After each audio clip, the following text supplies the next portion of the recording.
मुख्यमंत्र्यांच्या अध्यक्षतेखाली ओबीसी नेत्यांची आज बैठक झाली आहे। या बैठकीमध्ये जीआर वरून घमासान पाहायला मिळालं। विधी व न्याय विभागाची परवानगी न घेता हैदराबाद गॅझेट संदर्भात जीआर कसा काढला असा सवाल भुजबळांनी केला। तर प्रमाणपत्रांबाबत श्वेतपत्रिका काढण्याची पंकजा मुंडेंनी मागणी केली। तर हैदराबाद गॅझेटचा जीआर रद्द करा अशी मागणी वडेट्टीवारांनी केली आहे। सह्याद्री अतिथीगृहावर मुख्यमंत्री फडणवीसांच्या उपस्थितीमध्ये झालेल्या बैठकीत ओबीसी नेते आक्रमक झाले। मंत्री भुजबळ, मंत्री पंकजा मुंडेंसह विजय वडेट्टीवार बैठकीमध्ये आक्रमक झालेले पाहायला मिळाले। भुजबळ काय म्हणाले ते आपण पाहूया। विधी आणि न्याय विभागाची परवानगी न घेता हैदराबाद गॅझेटवरून शासन निर्णय कसा काढला असा सवालच भुजबळांनी केला। तर ओबीसी समाजासाठीच्या महाज्योतीकरता सरकारी निधी लवकर का उपलब्ध होत नाही असा सवाल देखील भुजबळांनी केला। तर मराठा समाजाला कुणबी दाखले दिले जातात, त्या संदर्भात श्वेतपत्रिका काढा अशी मागणी पंकजा मुंडेंनी केली।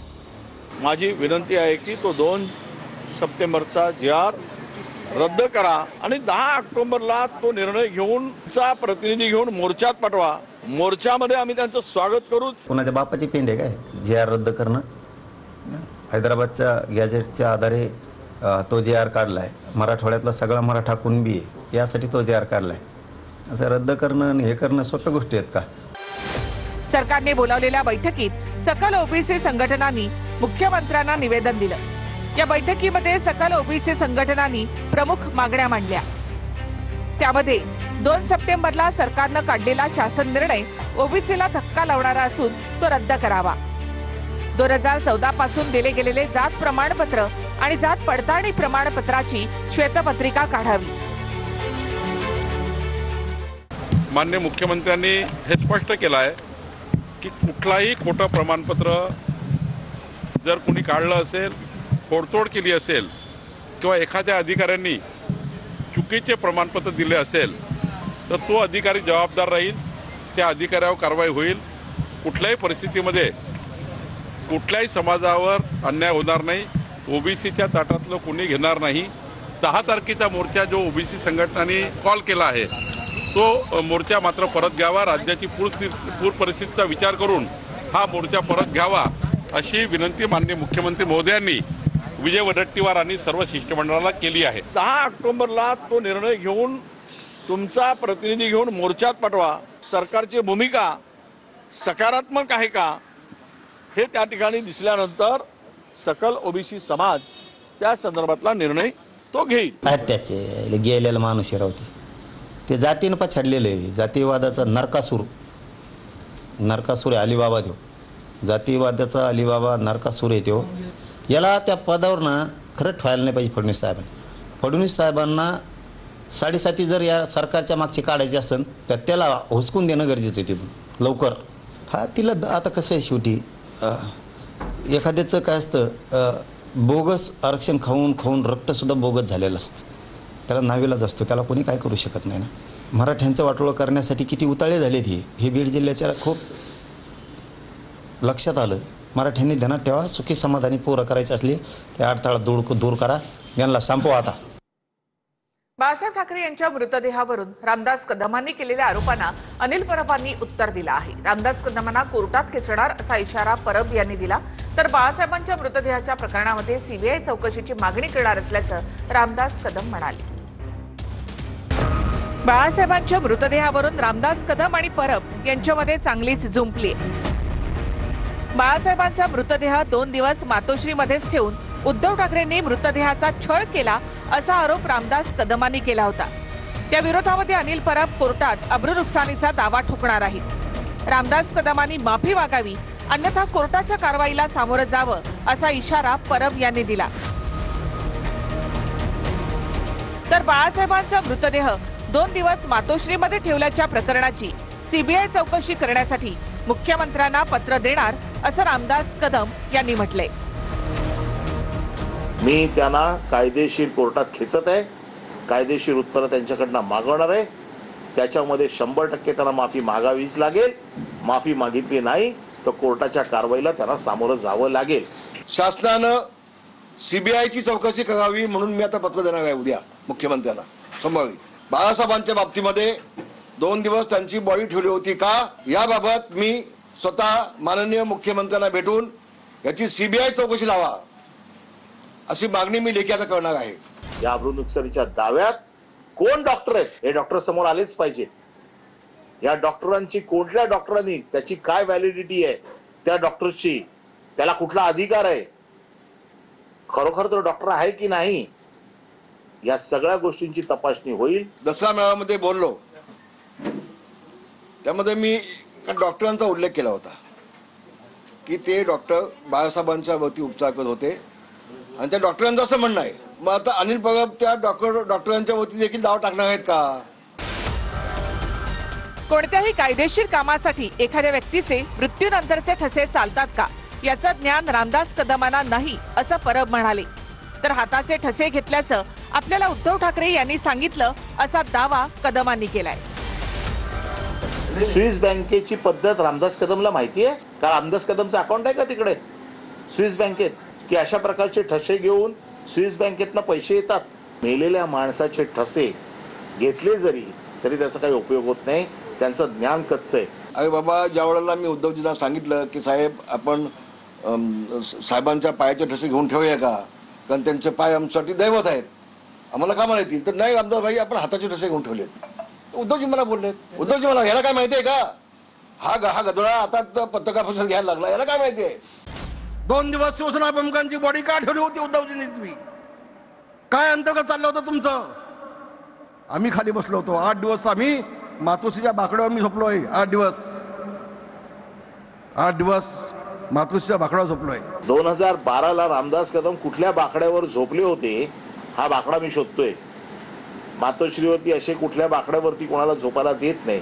लवकर शोध, उशीर होईल ना आता शोधायला.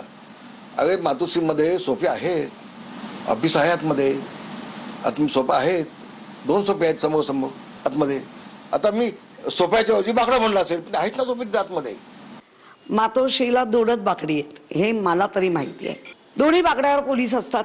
आम्ही तर पदावर 1992 लावले. मी तेव्हापासून बाकडी कधी मातोश्रीमध्ये पाहिली नाही. आता हे कुठल्या बाकड्यावर झोपलं आणि एवढा मोठा नेता बाकड्यावर झोपतो, याचा अर्थ तुमची पहिलीच लायकी ओळखली होती वाटतं, किंवा तुम्हीच लायकी दाखवत होता वाटतं. काय काय समजावं काय? 1993 मध्ये रामदास कदमांच्या बायकोनं स्वतःला जाळून घेतलं की जाळलं याची नार्को टेस्ट करा अशी मागणी परब यांनी केली. यावर स्टोव्ह मध्ये साडी अडकून माझी बायको भाजली होती असं उत्तर रामदास कदमांनी दिलं. 1993 ला रामदास कदम यांच्या बायकोने स्वतःला जाळून घेतलं. ते जाळून घेतलं का तिला जाळलं का काय झालं हे देखील नार्कोटेक्स मध्ये आलं पाहिजे. 2 स्टोव्ह होते, स्टोव्ह होती जेवण बनवत होती खेळला. स्टोव्हचा खालची जे साडी असते त्या साडीला आग लागली पहिल्यांदा आणि मग फडका उडाला आणि त्यामुळे मी वाचवलं माझ्या पत्नीला. हे हात अजून आहे साक्षीदार, हे जळलेलं माझ्या हात आहेत. रामदास कदमांच्या पुतण्यानं आत्महत्या का केली असा सवाल परब यांनी केला. तर माझ्या कोणत्याही पुतण्यानं आत्महत्या केली नाही असं उत्तर कदम यांनी दिलंय. त्यांच्या पुतण्याने आत्महत्या केली आहे. ही आत्महत्या का केली आहे याचा देखील शोध गृहराज्यमंत्री योगेश कदम यांनी घेतला पाहिजे. माझ्या कुठल्याही पुतण्याने आत्महत्या केली नाही. हा महाराष्ट्राला फसवतोय. तर सगळ्याचं खोटं आणि चांगलं तुम्ही मला बोललात तर मी आता पत्रकार परिषदेचे काढीन आणि या सगळ्या बाबी होती मी न्यायालयात जाईन. तो माणूस गद्दार आणि नमक हराम आहे. त्या नमक हरामाला मी उत्तर देत नाही आणि देण्याची मला गरज नाही. कारण ठाकरे म्हणजे काय आहे हे अख्खा महाराष्ट्र आणि अख्खा देश ओळखतो. त्याच्यामुळे त्या गद्दाराला आणि हरामखोराला मी काय उत्तर देणार. बाळासाहेबांच्या मृतदेहासोबत जर तू गद्दारी केली असतील तर तू काय उत्तर देशील? आणि नमक हराम कोण आहे? तू किती मीठ आमच्याकडनं खाल्लंयस? उद्धव ठाकरेंनी किती नमक आमच्याकडनं खाल्लंय तो विसरला असेल. आम्ही नाही विसरलो, कारण आम्ही नमक देऊन दिलेलं आहे. नमक हरामी तू केलेस, सांगावं. नमक नाही घेतलं आमच्याकडून, मीठ नाही खाल्लं आमचं. गौतमी पाटीलवर कारवाई करण्याच्या मागणीसाठी मंत्री चंद्रकांत पाटलांनी थेट पुण्याच्या डीसीपींना फोन केला. गौतमी पाटीलला उचलायचं की नाही असा सवाल चंद्रकांत पाटलांनी पोलीस अधिकाऱ्याला केला. गौतमी पाटीलच्या गाडीनं पुण्यामध्ये एका रिक्षाला धडक दिली आणि यामध्ये रिक्षाचालक गंभीर जखमी झालाय. दरम्यान अपघातावेळी गौतमी पाटील गाडीमध्ये नव्हती अशी माहिती पोलिसांनी दिली आहे. गौतमीच्या कारची रिक्षाला धडक, गौतमीच्या अडचणीत वाढ. गौतमी गाडीत नसताना तिला उचलण्यासाठी पोलिसांवर दबाव, रोहित पवारांचा आरोप. 30 सप्टेंबरला नृत्यांगना गौतमी पाटीलच्या मालकीच्या कारनं रिक्षाला धडक दिली. या अपघातात रिक्षा चालक गंभीररित्या जखमी झालाय. या अपघात प्रकरणी गौतमीला पुणे पोलिसांनी नोटीसही बजावली आहे. अपघातावेळी गौतमी पाटील गाडीत नव्हती असं पोलिसांचं म्हणणं आहे. तर गौतमीवर कारवाई करा या मागणीसाठी रिक्षा चालकाच्या मुलीनं मंत्री चंद्रकांत पाटलांची भेट घेतली. यावेळी अपघात प्रकरणी डीसीपींना सूचना देतानाचा चंद्रकांत पाटलांचा व्हिडिओ व्हायरल होतोय.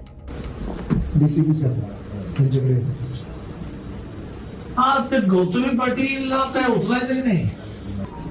अरे हो, पण ती गाडी कोणाची तरी आहे की नाही? हा हो, पण मग आता हा जो रिक्षावाला सिरियस आहे. चला चला, तुम्ही म्हणाल की गौतमी पाटील नव्हती गाडीमध्ये, कोणीतरी ड्राईव्ह करत होता का भूत ड्राईव्ह करत होता?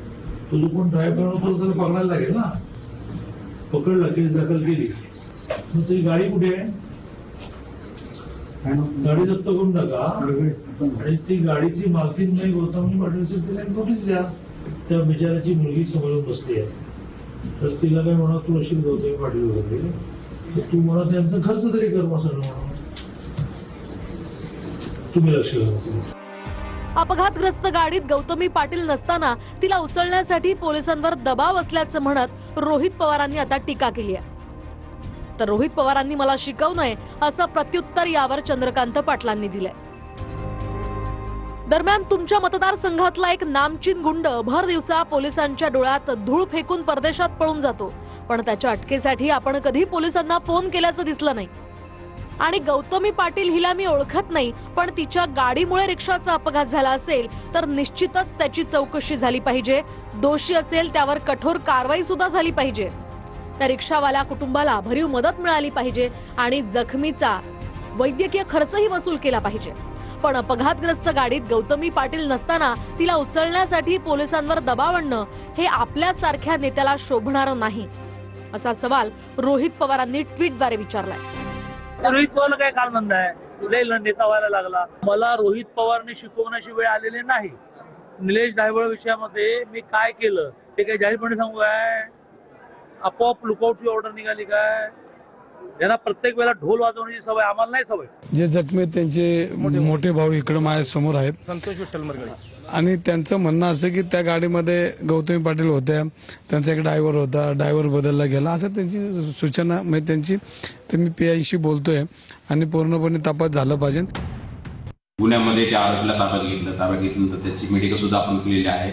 मेडिकल करून त्याचे जे ब्लड सॅम्पल्स आहेत ते पण आपण कलेक्ट केलेले आहेत. गाडी जप्त केलेली आहे, गाडीची RTO पण चेकिंग आपण करून घेतलेलं आहे. ही गाडी जी आहे ते गौतमी पाटील यांच्या नावावर असल्याचं निष्पन्नानंतर झालं. या संदर्भात जेव्हा तो आरोपी कार घेऊन भोर रोड निघाला होता त्यावेळेस त्याच्यासोबत पेट्रोल पंपाचे 2 त्याचे मित्र जे होते त्यानंतर त्या कारमध्ये होते. त्यानंतर अपघात व्हायच्या अगोदर ते 2 मित्र खाली उतरले. त्यानंतर हा जो आरोपी आहे हा व्हेकल घेऊन पुढे निघत असताना तो अपघात झालेला आहे. आमदार संतोष बांगर आणि पीक विमा कंपनीच्या प्रतिनिधींची एक ऑडिओ क्लिप व्हायरल झाली. हातपाय सलामत ठेवायचे असतील तर शेतकऱ्यांचं हित पहा असं बांगर म्हणतायत. पीक विमा जिल्हा प्रतिनिधी बोलता? हो बोलतोय. तायडे? हा बोलतो. आमदार बांगर बोलतो. हा दादा बोला ना.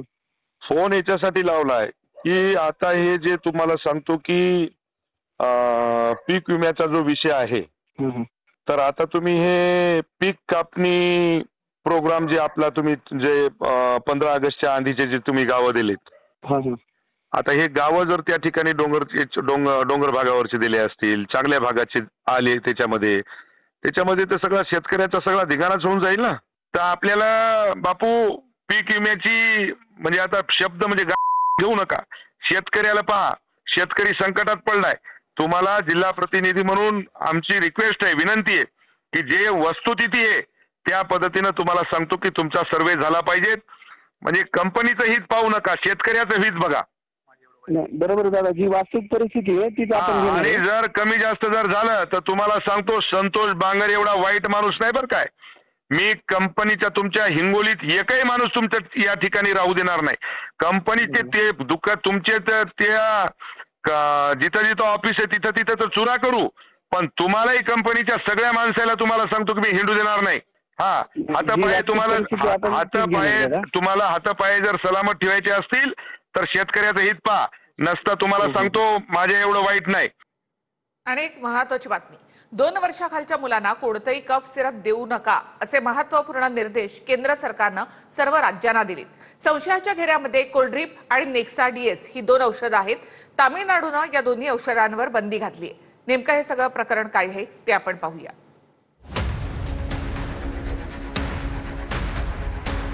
कफ सिरप प्यायल्यानं मध्य प्रदेश आणि राजस्थानात 2 वर्षांखालच्या 12 मुलांचा मृत्यू झालाय.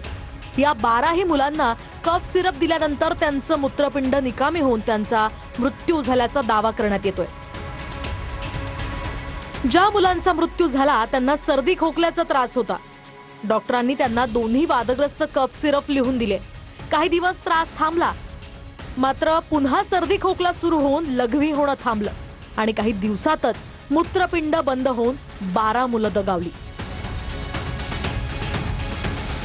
संशयाच्या घेऱ्यात कोल्ड्रिप आणि नेक्सा DS ही 2 औषधं आल्यानं तामिळनाडू, केरळ, मध्य प्रदेश आणि राजस्थान या राज्यांमध्ये बंदी घालण्यात आली आहे. या कफ सिरपमध्ये धोकादायक रसायनं मिसळल्याचाही आरोप आहे.